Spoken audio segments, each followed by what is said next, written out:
Hello दोस्तों, welcome to my channel. दोस्तों, आज की वीडियो में एसएससी कांस्टेबल जीडी के प्रीवियस ईयर सीरीज में आप देख सकते हैं कि 23 जनवरी को पूछे गए शिफ्ट नंबर 3 में जितने सारे क्वेश्चंस होंगे मैथमेटिक्स का, इन सबको हम लोग सॉल्व करने वाले हैं बेहतरीन तरीके से। आइए हम लोग शुरुआत करते हैं, चलते हैं सीधे मैथ्स के सवालों की तरफ। ठीक है, यहाँ आपका जीके खत्म होता है। पहला सवाल आपका यहाँ से शुरू हो रहा है, देख सकते हैं। क्या बोलता है कि ए, बी और सी किसी कार्य को 9 डेज में पूरा कर सकते हैं। मतलब पहले लिखते हैं हम ए प्लस बी प्लस सी तीनों मिलकर किसी कार्य को 9 डेज में पूरा कर सकते हैं। ठीक है भाई। बी उसी कार्य को करने में 18 दिन लगाता है, ये लिखा हुआ है। अब सवाल ये बोलता है कि यदि बी जो है वो सी से 33.33 समय कम लेता है तो सी द्वारा कार्य को पूरा करने में लिया गया समय ज्ञात करें। बहुत बढ़िया सवाल है ये बहुत अच्छा सवाल है, वेरी इंपॉर्टेंट। देख सकते हैं, इसको मार्क कर सकते हैं मेरे हिसाब से, क्योंकि अगर इन दोनों का मैं अगर एलसीएम निकालूंगा तो कितना आ जाएगा, 18 के बराबर। ठीक है, तो जो एलसीएम होता है वही टोटल वर्क होता है। क्लियर है। तो यहां से हम इन दोनों का एफिशिएंसी निकाल सकते हैं, जो कि 9 दूना 18 और 18 एकम 18 बोल सकते हैं। अब यहाँ देखोगे तुम कि यहाँ सिर्फ बी है, लेकिन यहाँ पे तीनों का सम है। मतलब अगर मैं बी को हटाऊं और ए प्लस सी की एफिशिएंसी की बात करूं तो 2 माइनस 1 यानी कि भी 1 के बराबर ही होगा, 1 के बराबर ही होगा। ठीक है, यानी बी का एफिशिएंसी और ए प्लस सी की एफिशिएंसी क्या होगा, दोनों का बराबर हो जाएगा।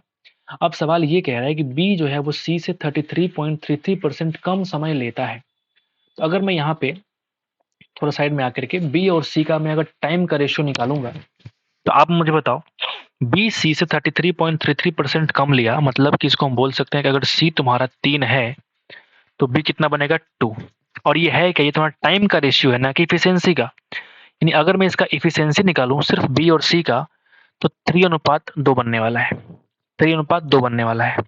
अब मुझे एक बात बताओ, यहाँ बी की वैल्यू कितनी आ गई, 3 इफिशियंसी, और यहाँ बी की जो इफिशियंसी है वो है कितनी, 1 के बराबर। तो अगर मैं इस बी को 3 बनाऊंगा तो ए प्लस सी भी मेरा 3 बन जाएगा, मतलब 3:3 हम लिख सकते हैं। लेकिन यही गड़बड़ी हो जाएगी आपसे, जैसे आपने इस इफिशियंसी में 3:3 किया तो ये जो टोटल वर्क है 18 × 3 हो जाएगा। समझ रहे बात, ऑटोमेटिक, क्योंकि ये उसी पे डिपेंडेंट है। एलसीएम को डिवाइड किया था हमने इस नंबर ऑफ डेज से, तभी हमारा इफिशियंसी आया था। इसी वजह से अगर हम 3:3 करेंगे तो कहीं ना कहीं मुझे 3 से मल्टीप्लाई यहाँ पे करना पड़ेगा। आप फिर से करके देख लो, 9 से अगर हम डिवाइड करेंगे उसमें तो कितना बन जाएगा, 6 के बराबर। समझ गए बात, दोनों का सम कितना है, 6 के बराबर। अब मुझे बताओ, ये तुम्हारा बी है और ये ए प्लस सी है, और यहाँ पे सी की वैल्यू है कितनी, 2 के बराबर। यानी ये तुम्हारा बी है और ये अगर ए प्लस सी है तो सी हमको मालूम चल गया 2 के बराबर, तो ए कितना हो जाएगा, ए के बराबर। अब ये तुम्हारा क्या होगा, इफिशियंसी का रेशियो। तो आपसे कह रहा है कि सी द्वारा कार्य को पूरा करने में समय निकालिए। तो सी का एफिशिएंसी कितना है, 2। आप इससे कर दीजिए डिवाइड। ठीक है भाई, इससे किया हमने डिवाइड, यानी कि 9 × 2 यानी कि 9 या 27 दिन इस सवाल का आंसर होगा। बहुत बढ़िया, बहुत बेहतरीन। First question is very very important in my point of view. बाकी आप देख लीजिए अपने हिसाब से, आप इसको मार्क कर सकते हो दोबारा ट्राई करने के लिए। वेरी वेरी इंपॉर्टेंट है ये सवाल जीडी पॉइंट ऑफ व्यू से। आगे बढ़ते हैं, नंबर 2 पे चलते हैं। मोहित और शिवम के बारे में कह रहा है कि मोहित है और फिर शिवम है, दोनों मिलकर किसी काम को 4 दिन में पूरा कर सकते हैं। शिवम और मुकेश, ये भाई मोहित है और ये तुम्हारा मुकेश आ गया, MU। ठीक है, लेकिन यहाँ पे शिवम और यहाँ भी शिवम। ठीक है, शिवम प्लस मुकेश मिलकर काम को 5 दिन में कर सकते हैं।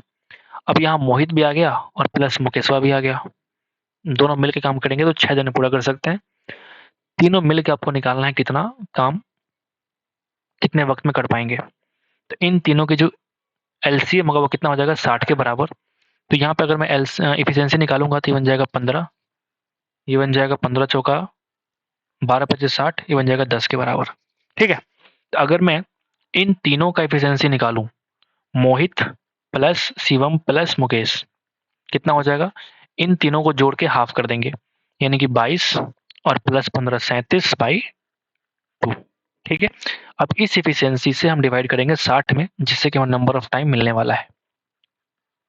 यानी कितना हो जाएगा बताओ, 120/37, यानी 3 तरीके 9 7 तरीके 21, यानी कि कितना हो जाएगा, 3 इंटीजर 111 हो जाएगा, 9 बचेगा ऊपर यानी कि 37।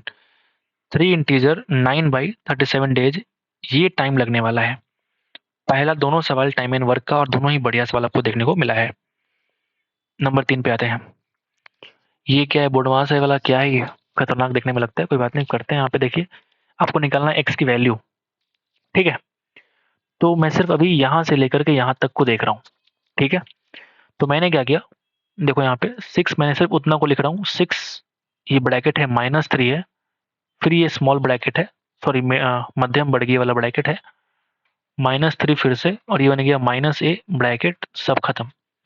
अब जरा देखो यहाँ पे कुछ नहीं है तो क्या है, मल्टीप्लीकेशन है, मतलब इसको मैं बोल सकता हूँ कि पूरा का पूरा +3a बनाएगा। फिर यहाँ मल्टीप्लीकेशन यानी कि ये बन जाएगा -9a के बराबर, और फिर यहाँ मल्टीप्लीकेशन मतलब ये बन जाएगा -54a के बराबर। मतलब मैं कह सकता हूँ कि यहाँ से यहाँ तक की वैल्यू -54a के बराबर है, ठीक है। अब इसके बाद वाला वैल्यू को हम चेक करते हैं, ठीक है, जो कि हम यहाँ चेक कर लेते हैं एक बार। तो देखो x है, अंदर है -3, ये है -6 और ये है -a, फिर ब्रैकेट आपका बंद करना है। ये बन जाएगा 6a इंटू 3 करेंगे मतलब -18a और इंटू एक्स, और यानी कि -18a इंटू एक्स, ठीक है। तो अब दोनों को मुझे जोड़ना पड़ेगा और आंसर निकालने के लिए, इस -18ax और यहाँ बनेगा -54a, ये जो है ना भाई वो 6a के बराबर है, ठीक है। तो हम क्या करेंगे, 6a हम कॉमन निकालेंगे। इफ -6a कॉमन निकालो तो 6×3 18, 3x बचेगा, यहाँ बचेगा माइनस निकल गया, मतलब 9 बचेगा सिर्फ, यहाँ बचेगा 6 इंटू ए, ये पूरा का पूरा इससे कट जाएगा। x की वैल्यू आ जाएगी -9 जाएगा उस साइड, पहले माइनस को भेजा हमने उधर, तो पहले हम 3x + 9 ही लिखते हैं। 3x + 9 की वैल्यू कितनी हो जाएगी, ये बनेगा -1, जो कि पहले ये माइनस वाला सेंस है उधर भेजो उधर। तो अगर मैं 3x की बात करूं तो -1 और -9 यानी कि -10, यानी x की वैल्यू कितनी आ जाएगी, -10/3। ये बढ़िया सवाल, बोर्डमास का बहुत दिनों के बाद आपने बढ़िया सवाल देखा है। तो इस शिफ्ट के अंदर हमने तीनों के तीनों सवाल अच्छा ही देखा है, अभी तक बढ़िया तीनों सवाल मिले हैं। आगे बढ़ते नंबर 4 पे चलते हैं। यदि रामू का वेतन भीम के वेतन से 10% कम है, मतलब ये 9 और ये 10, तो भीम का वेतन रामू के वेतन से कितना अधिक है, मतलब कि 1 ज़्यादा है आउट ऑफ 9। इसी को बोलते हैं 11 इंटीजर 1/9%, या इसी को 11.11% भी बोल सकते हैं। आसान था ये वाला। नंबर 5 पे आते हैं। 1200 मीटर के वृत्तीय दौड़ में ए और बी एक ही बिंदु से एक ही समय में क्रमशः इतना और इतने स्पीड से दौड़ना शुरू करते हैं, तो एक ही दिशा में दौड़ते हुए ट्रैक पर पहली बार कब मिलेंगे, आपको वो बताना है। पहली बार कब मिलेंगे, वो सेकंड, वो टाइम कब होगा। तो मुझे बताइए, अगर मैं बोलूं कि 1200 मीटर तुम्हारा ट्रैक है और यहाँ दिया हुआ है km/h में, तो क्यों ना हम चेंज कर ले पहले। तो अगर हम चेंज करेंगे 18 km/h को बोलते हैं 5 मीटर पर सेकंड, यानी कि ये बन जाएगा 7.5 मीटर पर सेकंड, 7.5 मीटर पर सेकंड। ठीक वैसे ये कितना हो जाएगा, 12 मीटर पर सेकंड। क्लियर है। अगर दोनों एक ही दिशा के अंदर दौड़ रहे हैं तो इन दोनों का डिफरेंस कितना हो जाएगा, 5 मीटर पर सेकंड। टाइम टू मीट अगर मैं निकालूं, अलग अलग भी निकाल सकते हो, ठीक है, ठीक है। तो मैं कहूंगा टाइम टू मीट कितना लगेगा, 1200 मीटर और बटा उन दोनों का डिफरेंस, स्पीड का डिफरेंस कितना हो जाएगा, 5 मीटर पर सेकंड, यानी कि काटोगे तो 240 सेकंड में क्या हो जाएगी, इन दोनों की मुलाकात हो जाएगी। आगे बढ़े। समान लंबाई वाली दो ट्रेनें किसी खंभे को पार करने में क्रमशः इतना सेकंड और इतना सेकंड का समय लेती हैं। यदि ये ट्रेनें एक ही दिशा में अगर चल रही हो तो एक दूसरे को पार करने में कितना समय लेंगी, आपको बता रहे हैं, ठीक है। बढ़िया सवाल है। एक दूसरे को पार करने में कितना समय लेंगे, किसी खंभे को अगर पार करेंगे तो वो ट्रेन खंभा को नहीं बल्कि खुद की लंबाई को क्रॉस करती है एक्चुअल में। तो अगर हम स्पीड की बात करें, T1 का जो स्पीड को मान लेते हैं हम, T1 मतलब स्पीड ऑफ ट्रेन 1, ठीक है, ऐसा कुछ लिख रहा हूं मैं। तो आप बोलेंगे ये खुद की लंबाई को डिवाइड करेगा 13 सेकंड से, ये इसका क्या मिल जाएगा, मीटर पर सेकंड में इसका स्पीड मिलने वाला है, ठीक है। अगर हम स्पीड T2 की बात करें सेकंड ट्रेन का, तो कितना हो जाएगा, आप बोलेंगे T2 की लंबाई और प्लस 26 सेकंड में ये पार करेगा। तो ये बन गया मीटर पर सेकंड और ये बन गया आपका मीटर पर सेकंड। ठीक है, अब सवाल क्या बोलता है कि अगर ट्रेनें एक ही दिशा के अंदर चल रही हों तो वे एक दूसरे को पार करने में कितना समय लेंगी, मतलब टाइम आपको निकालना है इन दोनों को खुद को पार करने में। तो हम क्या बोलेंगे, T1 plus T2, T1 plus T2 बोलेंगे ना, दोनों लंबाई पार करेंगे, T1 प्लस T2। और अगर स्पीड की बात करेंगे तो एक ही दिशा में चलने का मतलब ये होता है कि आप यहाँ हमने एक छोटा सा मिस्टेक कर दिया है, वो ये किया है कि यहाँ पे हमने देखा ही नहीं कि समान लंबाई की बात यहाँ पे की जा रही है। हम दोनों को T1 मान लिए, T2 मान लिए, दोनों को हमने अलग अलग डिस्टेंस मान लिया। तो हम एक काम करते हैं, वो हम बाद में कन्वर्ट कर देंगे, ठीक है। तो आइए जरा करते हैं, यहाँ पे अगर हम निकालेंगे सेम डायरेक्शन में चलने का मतलब क्या है। अब मुझे बताओ कि 13 से किसी को अगर हम डिवाइड करेंगे और उसी को हम 26 से डिवाइड करेंगे तो वैल्यू बड़ी कौन सी आएगी, ऊपर वाली या नीचे वाली। जो वैल्यू बड़ी आएगी, जब छोटे संख्या से हम डिवाइड करेंगे तो वैल्यू बड़ी आएगी। मतलब मैं कह सकता हूँ कि यहाँ पर T1 minus 13, T1 by 13 minus T2 by 26 ऐसा कुछ करने को मिलेगा। अब यहाँ कह रहा है कि समान लंबाई है, तो उनकी लंबाई को हम मान लेते हैं कि दोनों का लंबाई x के बराबर है, मतलब x प्लस x यानी कि 2x। ठीक है, नीचे देखो x प्लस x बाई 13 और ये बन जाएगा x by 26 minus x by 26। हम यहाँ पे क्या करेंगे, 2x, फिर यहाँ से x कॉमन निकाल लो, नीचे बनेगा एलसीएम 26, यहाँ बनेगा 2, यहाँ बनेगा -1। क्लियर है।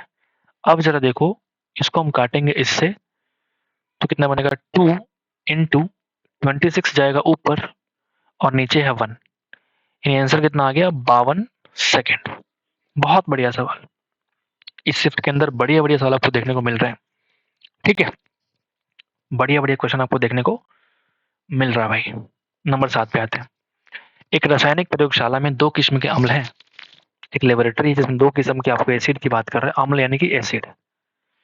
किस्म ए की जो कीमत है वो कह रहा है कि 80 रुपया पर लीटर है, जबकि जो बी किस्म का एसिड है वो 100 रुपया पर लीटर है। एक वैज्ञानिक दोनों ए और बी को दोनों किस्मों किस अनुपात में मिलाए ताकि वो 92 रुपये, अरे यार टाइम वेस्ट हो गया मेरा। 80 इधर 100, बीच में आ गया 92, लगा दो आप एलिगेशन, इधर 8 इधर 12। क्लियर है क्या, यानी कि 2:3 के रेशियो में क्या करेंगे, मिला देंगे। एलिगेशन का सवाल आपका सामने आ गया था। ये आते हैं भाई, एक निर्माता जो है किसी उत्पाद के अंकित मूल्य 25% का छूट प्रदान करता है, मतलब 100 की वस्तु को आपने सेल किया 75 में, जो खुदरा विक्रेता है वो घटी हुई कीमत पर एक और 28% की छूट प्रदान करता है, तो दी गई छूटों का समतुल्य छूट निकालिए। ऐसा है क्या, तो फिर मुझे ये 100 और 75 लिखने का मतलब ही नहीं बनता है। सिंपल आपसे सवाल पूछ रहा है कि 25% और 28% का जो एकल छूट होगा वो कितना होगा। तो पहले हम क्या करते हैं, इन दोनों को जोड़ते हैं, यानी कि 53%, और माइनस करेंगे, या तो 25% का 28% निकाल दो, या तो 28% का 25% निकाल दो, जो आपको अच्छा लगे। अब 25% निकालना बड़ा आसान होता है, इसका मतलब होता है 1/4। 28 का 1/4 कितना होता है, 7, इसमें से कम कर दो, यानी कि 46% तुम्हारा क्या है, एकल छूट है।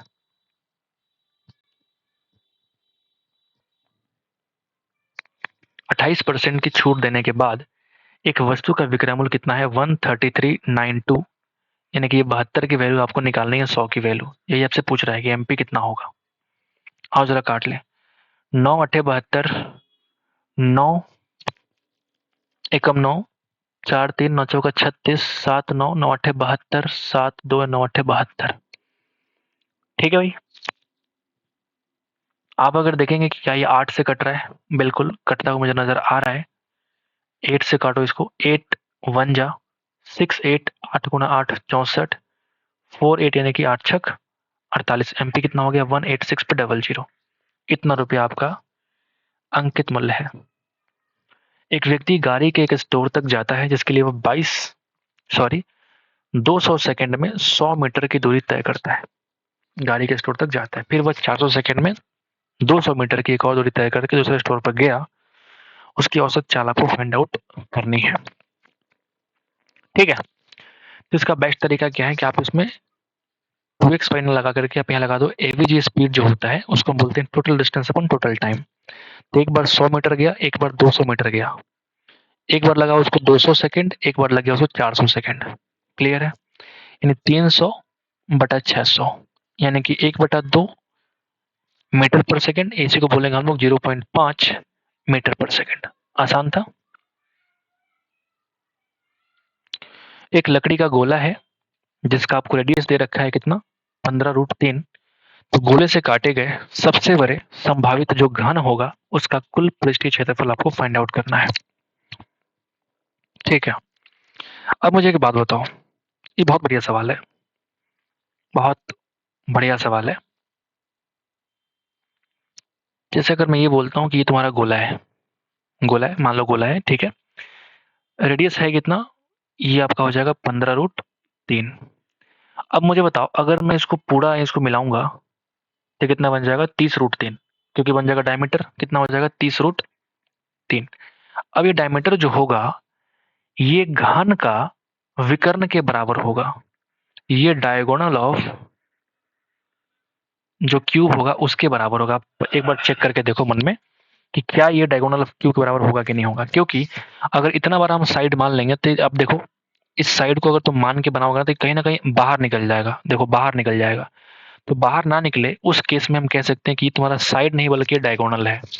मतलब 30√3 जो है ना ये √3a के बराबर है। ठीक है भाई, यानी मैं कह सकता हूँ कि जो a की वैल्यू आ रखी है वो 30 सेंटीमीटर है।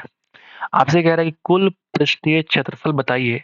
क्यूब का होता है 6 × a², 6 × 900 यानी कि 5400 सेंटीमीटर स्क्वायर। फिर से आपको एक बढ़िया सवाल देखने को मिला है, ट्रिकी है, लॉजिकल है, मुश्किल नहीं है, ट्रिकी है। यहाँ पे आते हैं हम लोग, टीना और सीना की आय का अनुपात है, उनकी व्यय का अनुपात भी दे रखा है। तो प्रत्येक 1000 की बचत करती हैं, तो टीना की आय आपको निकालनी है। ये है टीना, ये है सीना। हम मान लेते हैं कि 2x और 3x। ठीक है भाई, तो इस 2x में से अगर हम 100 रुपया बचाते हैं, सॉरी 1000, ठीक वैसे ही इस 3x में से अगर 1000 ये बचाती है सीना, तो इन दोनों का व्यय का रेशियो मिल जाएगा 3:5। ये हमने कैसे लिखा पता चला आपको? बिल्कुल, ये समझना बहुत जरूरी है। जैसे हमने मान लिया 2x क्या है, आय है, इनकम है, 3x क्या है, इनकम है। अगर इनकम में से हम बचत को माइनस कर दे तो क्या वो एक्सपेंडिचर निकलेगा ना? बिल्कुल, वही हमने किया है कि 2x में से, जो कि 2x हमारा एक्यूरेट वैल्यू है, ये रेशियो नहीं है, ये हमने x मान करके इसको बना दिया एक्यूरेट वैल्यू। 2x में से एक्यूरेट सेविंग हमने माइनस कर दिया तो कुछ वैल्यू आया होगा यहाँ पे। ठीक है, कुछ वैल्यू आया होगा यहाँ पे जो कि कट के 3:5 के बराबर है। तो यहाँ पे हम रेशियो ले सकते हैं, लेकिन यहाँ पे रेशियो नहीं ले सकते माइनस प्लस करने वाले केस में। समझ गए बात? अब यहाँ पे क्या करिए आप, यहाँ पे आप देख सकते हैं कि जो क्रॉस मल्टीप्लीकेशन आप करेंगे तो कितना आएगा बताइए। 5 × 2 यानी कि 10x, 5 × 2 यानी कि 10x, और ये बन जाएगा 3 × 3 यानी कि 9x। डिफरेंस कितना हो जाएगा, x। ठीक है, ये देखो 5000 माइनस में और 3000 माइनस में, कुछ मिस्टेक करी हमने, पता नहीं यार, पूरा लिख रहा हूँ देखो जरा। 5 दूना 10x minus 5000 is equal to 3 3 9x minus 3x minus 3000। ठीक है, तो अगर मैं x यहाँ से निकालूं, ठीक तो मैं कर रहा था, इसको भेजूंगा उस साइड तो कितना बन जाएगा, 3000 प्लस 5000 ही बन जाएगा 2000 के बराबर प्लस में। x की वैल्यू आ गई 2000। आपसे कह रहा है कि टीना की आय बता, टीना की आय कितनी है, 2x, मतलब कि 2000 × 2 कितना हो जाएगा, 4000। वही आपके सवाल का आंसर है।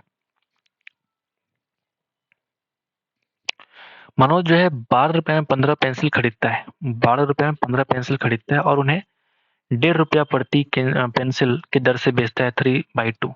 उसका लाभ निकालिए। आओ जरा निकाल लेते, तुम्हारा क्या है, सीपी और एसपी का रेशियो आ चुका है। तो आप जरा देखना, 3 चौका 12 यानी कि 8:15। बहुत ज्यादा घपला करता है ये। 8 रुपए की वस्तु को 15 में सेल करता है, मतलब 7 का प्रॉफिट करता है आउट ऑफ 8 इंटू 100%। ये कुछ और नहीं बल्कि प्रॉफिट का परसेंट है। बोलिए ना। यानी कि 4 गुणा 2 8, ये कटेगा 25 से 175/2, यानी कि हम 87.5% कह सकते हैं। आगे बढ़े। एक निर्माता है जो अपने उत्पाद को 10% के लाभ पर वितरक को बेचता है और वितरक उसे 5% के लाभ पे ग्राहक को बेचता है। यदि ग्राहक के लिए क्रय मूल्य इतना है तो निर्माता के द्वारा अर्जित लाभ का निर्धारण कीजिए। ठीक है, तो पहले मैं काम करते हैं। 11,500 जो है, ये मान लिया हमने कि ये 5% लाभ और 10% लाभ के बाद का ये मूल्य है। मतलब ये वैल्यू माना हमने 105 के बराबर, तो मुझे निकालना है 100 की वस्तु, 100 की वैल्यू। फिर याद है कि नहीं 10% तो यहाँ भी लाभ हुआ, मतलब इसकी वैल्यू 11 अगर हुआ तो ये 10 के बराबर है।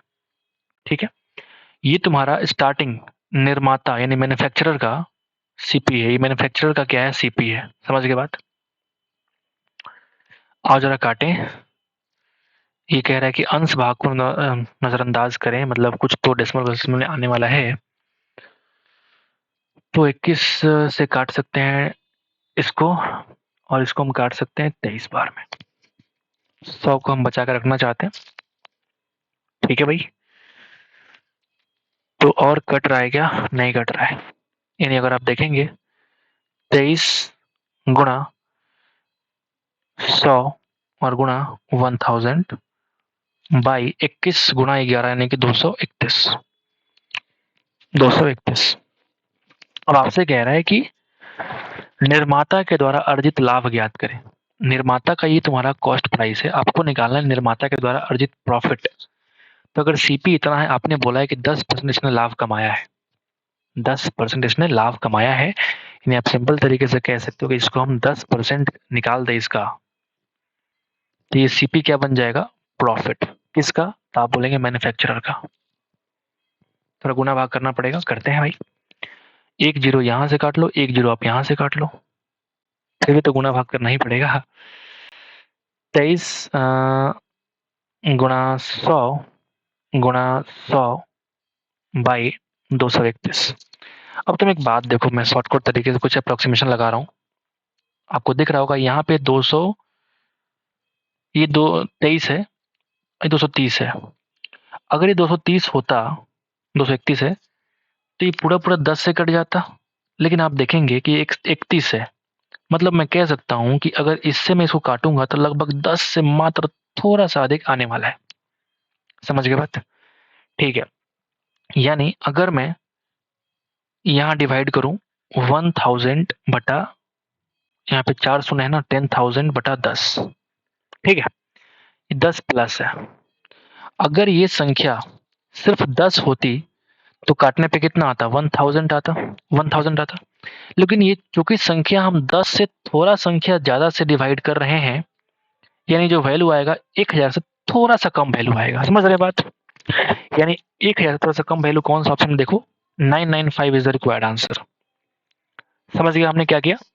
अगर ये सिर्फ 10 होता तो 1000 आता, लेकिन 10 से थोड़ा ज्यादा है, इसका मतलब जो वैल्यू आएगा 1000 थोड़ा सा कम वैल्यू आने वाला है, क्योंकि बड़ी संख्या से डिवाइड करने पे वैल्यू कितना आता, छोटा वैल्यू आता है। फाइनली हम लोगों ने कर लिया। ठीक है, अप्रोक्सीमेशन का यूज करके हमने कर लिया। आरोही क्रम में आपको बताना है क्या होगा आरोही क्रम में। इसका बेस्ट तरीका होता है कि आप इन सब का एलसीएम निकाल दीजिए, इसके डिनोमिनेटर का सबको बेस अब बराबर कर दीजिए, या फिर आप ऐसा भी सोच सकते हैं जैसे हमने यहाँ पे लिख रहा हूँ 5/8, ये है 4/9, 1/4, ये 11/18। तो क्या करते हैं भाई बताओ। अब 4 वाले केस में ना आप ऐसे से भी करके चेक नहीं कर सकते। ठीक है, आप देखेंगे ना कि 9 5 45, 8 चौका 32, मतलब ये वैल्यू छोटा हो गई, ये छोटा हो गया, ये बड़ा हो गया। मतलब बोलेंगे इस वाले केस में क्या होगा, ये बड़ा हो गया, ये छोटा हो गया। ठीक है, इस वाले केस में देखो 4 चौका 16 और एकम 9, मतलब फिर ये क्या हो गया, बड़ा हो गया, मतलब क्या बोलेंगे, ये वैल्यू बड़ी हो गई। समझ गए बात। इसको निकालो 18 और ये 44, यानी कि वैल्यू हो गई, ये वैल्यू बड़ी हो गई। समझ गए बात। अब इन तीनों मुझे मालूम है, इन तीनों में कि 1/4, फिर 1/4/9 और ये इतना है। मुझे किसमें फर्क पता करना है, इस 18 में और इसमें। तो 18 × 90 और ये 88, मतलब मुझे पता चल गया है कि ये वैल्यू सबसे बड़ी है, मतलब 11/18 यहाँ पे लिख सकते हैं सबसे बड़ी। अगर ये अवरोही क्रम होता तो ये क्रम होता, लेकिन चूंकि चाहिए हमको आरोही, तुम उल्टा जाएंगे, 1/4 पहले फिर 4/9 बाद में। ऑप्शन देखो, 1/4, 4/9, 11/18, फिर यहाँ पे 5/8। मिस्टेक किया हमने, 18/95 का। हम एक काम करते हैं ना, कन्फ्यूजन क्यों करना है, थोड़ा टाइम लगेगा, हम कर लेते हैं, ठीक है। शॉर्टकट के चक्कर में गलतियां हो जाती है। अब एक काम करते हैं, इन सब का निकालते हैं भाई एलसीएम। एलसीएम कितना आएगा बताओ? 9/18 का 18 आएगा, 4/8 का 8 आएगा, तो 8 और 18 का निकाल लेते हैं, 4 और 9 36, और गुणा 2 यानी कि 72। इन सब का एलसीएम आएगा 72। तो 72 करने के लिए 8 9 72, तो 9 पचे 45, ठीक है, ये बन गया। ये देखो 9 8 72 यानी कि 8 चौका 32, और ये 72। ये देखो 4 को बनाएंगे 72 यानी कि 18 से मल्टीप्लाई यानी कि 18 ऊपर और नीचे भी, हाँ 18 चौक 72 यानी कि 44/72। अब देखो सबका हर क्या हो गया, सेम हो गया। आरोही क्रम का मतलब छोटका पहले, तो छोटका कौन सा, ये वाला पहले। ये वैल्यू है कितना, तो ये 1/4 के बराबर था। इससे बड़ा कौन है, अब देखो 18 से बड़ा है 32 वाला, यानी कि 4/9 था। इससे बड़ा कौन था, अब देखो 44 था, मतलब कि हम बोल सकते हैं 11/18 था। और इससे बड़ा कौन था, 45 वाला, यानी कि 5/8 वाला। अब निकालना आसान हो गया। सब कुछ सेम प्लेटफॉर्म पे लाके आप उसको आरोही में कन्वर्ट कर सकते हैं। कभी कभी क्या होता है कि आसान सवाल में टाइम ले लेते हैं, क्योंकि हम ध्यान देते नहीं है, फास्टली करने के चक्कर में गलतियां हो जाती है। यहाँ देखो 14% का वार्षिक चक्रवृद्धि ब्याज दर पर 4 लाख रुपए का ऋण लेती है, जो कि अर्धवार्षिक रूप से संयोजित होता है, तो 2 वर्ष के बाद कितना ब्याज चुकाती है। बहुत ही गंदा सवाल ये है। बहुत ज्यादा गंदा सवाल है ये। आप अगर देखो, तुम्हारे पास रेट ऑफ इंटरेस्ट अगर 14% है, ठीक है भाई, और अगर तुम्हारा टाइम 2 साल है, जैसे आपने, अगर यहाँ तक तो ठीक था, 2 साल तक ठीक था, जैसे आपने अर्धवार्षिक किया तो रेट बन गया आधा, यानी कि बन गया 7%, और टाइम बन गया दोगुना, यानी कि 4 साल। 4 बार कंपाउंडिंग करना पड़ेगा 7-7% का। अगर ये 10% भी होता तो निकालना बड़ा आसान होता, लेकिन चूंकि ये 7-7% है, तो निकालना थोड़ा सा मुश्किल आपको देखने को मिलेगा। बट हम क्या करेंगे, यूज करेंगे अप्रोक्सीमेशन का, ठीक है। आपने एक तरीका सोचा होगा या फिर सुना भी होगा, पहले ट्रिक क्या होता है, 4 ईयर्स के लिए क्या होता है, 4:6:4:1। आपने ये रेशियो याद किया होगा। ये क्या है, मैं अभी आपको यूज करके दिखाता हूँ। जब भी आपने बोला कि 7% का 4 साल निकालना है, तो मैं काम करना, इस 4 लाख रुपए का ना पहले 7% निकालो, कितना आ गया बताओ। 4 लाख का 7% कितना हो जाएगा, तो आप बोलेंगे 28,000। कितना हो जाएगा, 28,000, ठीक है। ये पहले निकाल लो। आपको 4 बार निकालना है अलग अलग। अब तुमको वापस जो है ना 4 लाख पे नहीं जाना है, अब तुम्हें क्या करना है, इस 28,000 का 7% फिर से निकालना है, ठीक है। 280 गुणा 7 कितना हो जाएगा, तो आप मुझे बताओ। 280 गुणा 7 यानी कि 0, 856, 5, 14 5 19। क्या मैंने सही किया है, 280 गुणा 7, अगर ये 300 होता तो 2100 होता। हाँ ठीक है, मैंने सही किया है। फिर दूसरी बार क्या करना है, फिर इस तीसरी बार 1960 रुपया का आपको 7% निकालना है। तो आप देखेंगे 7% कितना हो जाएगा, 1960 का 7%, यानी कि 19.6 इंटू 7 बोलेंगे ना। अगर ये 20 होता तो 140 होता, लेकिन माइनस देखेंगे 0.4 कम था, यानी कि 2.8 हम कम कर देंगे, यानी कि 137.2। ये वैल्यू आएगा थर्ड टाइम में, 137.2। घबराना नहीं है, इरिटेट नहीं होना है भाई, कुछ सीखना है तो हाँ टाइम लगेगा, हम तो फास्टली भी कर सकते हैं। फोर्थ वाले केस में क्या होता है कि आप इसका निकालिए 7%, यानी कि 1.372 इंटू कर दो 7। तो हम एक शॉर्टकट तरीका लगाएंगे, इस 72 को हटा के हम क्या कर देंगे, इसको 1.4 कर देते हैं।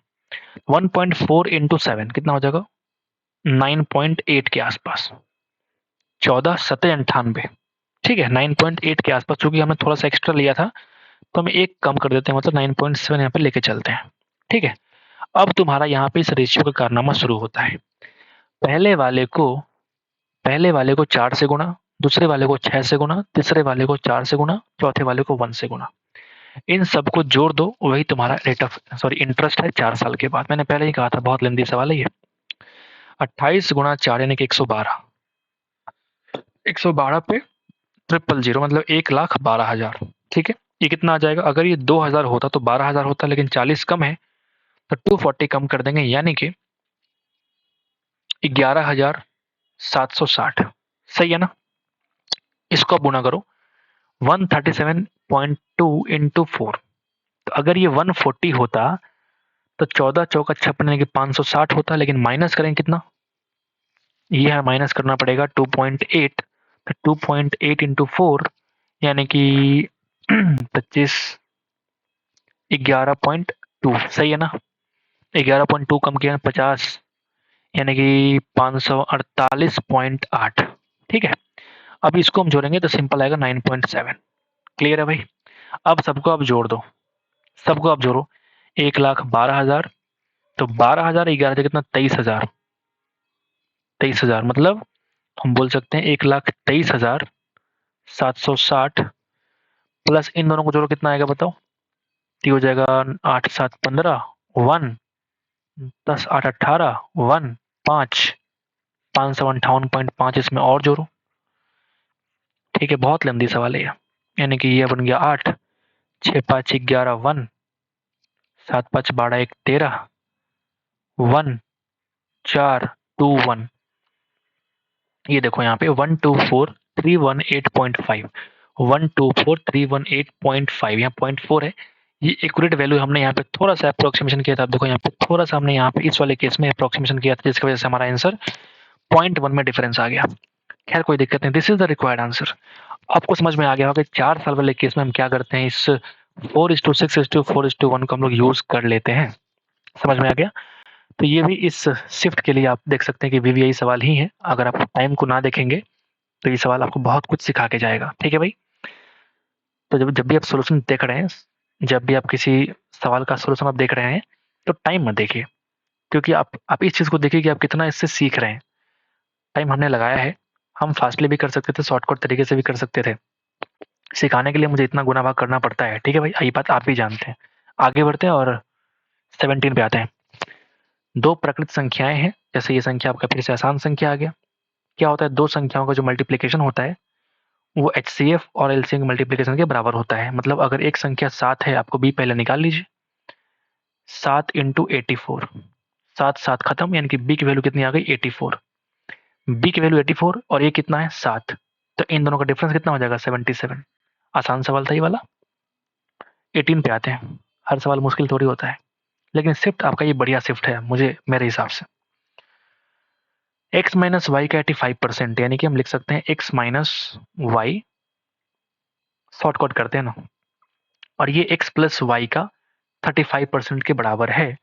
तो अगर मैं इन दोनों का रेशियो निकालूं डायरेक्ट तो आपको दिख गया होगा, ये वैल्यू जाएगा उधर और ये वैल्यू आएगा इधर, यानी 35 H2 85। क्लियर है क्या? 35 H2 85। ठीक है, यानी 7:17। ठीक है भाई? तो अगर मुझे x माइनस वाई की वैल्यू 7 है और x प्लस वाई की वैल्यू 17 है, तो अगर मुझे x और y का रेशियो निकालना पड़े तो बड़ी संख्या के लिए जोड़ के हाफ करेंगे यानी कि 10, छोटी संख्या के लिए घटा के हाफ करेंगे यानी कि 5। यानी कि क्या मैंने कुछ मिस्टेक करा है? जोड़ के हाफ करने में हमने मिस्टेक करा है। तो कितना हो जाएगा बताओ? 17 7 24 होता है ना, 24 का आधा कितना होता है? 12। ठीक है भाई? अब कह रहा है कि y जो है ना वो x का कितना परसेंट है। क्या बात है भाई, 5/12 इंटू 100%। बेशक ये शिफ्ट बहुत ही बढ़िया शिफ्ट है, ये मजेदार मजेदार सवाल है। ठीक है, मुझे बहुत कुछ सीखने को मिल रहा है इस शिफ्ट से। ठीक है, 4 तिया 12, 4 कट गया 25 बार में, यानी कि 125/3। क्या बोलेंगे भाई? 125/3 यानी कि 4 फिर 1 ऊपर बचेगा कितना? 2/3%। क्या सवाल है, मजेदार मजेदार। इस शिफ्ट के अंदर हमने बहुत कुछ सीखा है। आगे बढ़ते हैं, 19 पे आते हैं। सोनिया को 25,000 रुपए के ऋण पर 1 वर्ष की अवधि के लिए तिमाही आधार पर चक्रवृद्धित 12% की दर से कितना ब्याज देना होगा? फिर से वही सवाल, अभी हम उससे बच के भागे हैं 17 नंबर। फिर से वही सवाल, देखो यहाँ पे आ गया 1 वर्ष की अवधि बोल दिया। रेट ऑफ इंटरेस्ट 12% है, बिल्कुल ठीक है। अगर ये सिर्फ 12% होता, अगर ये सिर्फ रेट 12% होता और अगर टाइम 1 साल होता तो कोई दिक्कत नहीं था। लेकिन जैसे यहाँ पे कह दिया तिमाही आधार पर चक्रवृद्धि, मतलब ये 12% कितना बन जाएगा 3%, और ये 1 साल बन जाएगा 4 साल। समझ गए बात? अब जरा निकालना पड़ा, फिर से मुश्किल हो गया। समझ गए बात? लेकिन इसको फिर से करेंगे उसी तरीके से 4:6:4:1 में हम कन्वर्ट करेंगे। पहले हम क्या करेंगे 3% निकालेंगे इस 25,000 रुपया का। तो 25,000 का 3% कितना हो जाएगा 250 गुणा 3 यानी कि 750 पहली बार। अगली बार इसका निकालो अब 3% यानी कि 7.5 गुणा 3 यानी कि 22.5। अब तीसरी बार इसका निकालेंगे हम 3% यानी कि 0.225। 0.225 को गुना करेंगे 3 से तो 0. कितना बन जाएगा 675। ठीक है। चौथी बार ये खुद ही वैल्यू इतना छोटा है कि इसका अगर हम 3% निकालेंगे तो बहुत ही छोटी वैल्यू आएगी। ठीक है, बहुत छोटी, नेग्लिजिबल। ये लगभग नेग्लिजिबल के बराबर है। ठीक है, 0.0001 के आसपास कुछ ऐसा वैल्यू आने वाला है। ठीक है, अब ये क्या करना है कि इस पहले वैल्यू करो 4 से मल्टीप्लाई, इसको करो आप 6 से मल्टीप्लाई, इसको करो आप 4 से मल्टीप्लाई, इसको 1 से कर लो। तो ये बन जाएगा आपका 17×21 7×28 और ये बन जाएगा 3000। ये बन जाएगा 22 20×6 120 और 15 यानी कि 135। ये बन जाएगा 6×4 24 7×28 यानी कि 2 पॉइंट समथिंग। ठीक है, 2.6 के आसपास ये वैल्यू आने वाली है। ये हम मान लेते हैं कुछ थोड़ा सा 0.00 ऐसा कुछ 01 के आसपास कुछ वैल्यू आएगा। ठीक है, गुना करने पे। और जरा जोड़ो सबको कितना आएगा 3135 137.6 3137.6। हमने इसको भी जोड़ा नहीं है, जो कि थोड़ा सा वैल्यू बढ़ाएगा, मतलब कि 3137 पॉइंट समथिंग। आप देखो ऑप्शन किस में है 3137 पॉइंट समथिंग जो है यहाँ पे आपको ऑप्शन देखने को मिल रहा है। मतलब वही पॉइंट वाला आंसर यहाँ पे क्या जुड़ जाएगा। समझ गए बात? हमने यहाँ पे अप्रोक्सीमेशन किया है लास्ट वाले केस में। आगे बढ़ते हैं। उम्मीद करते हैं आप बहुत कुछ सीखे होंगे इस शिफ्ट के अंदर, क्योंकि हमने बहुत कुछ सीखा है आपको सिखाने के चक्कर में। ठीक है, बढ़िया बढ़िया क्वेश्चन आपको देखने को मिला है इस शिफ्ट में। 30 नहीं बल्कि 3 सेंटीमीटर आपका डायमीटर है, तो जो रेडियस होगा कितना हो जाएगा 3/2 सेंटीमीटर। ठीक है, धात्विक गोलों को पिघलाकर 4 cm व्यास इतना cm ऊंचाई वाले एक ठोस बेलन को निर्मित किया जा सकता है।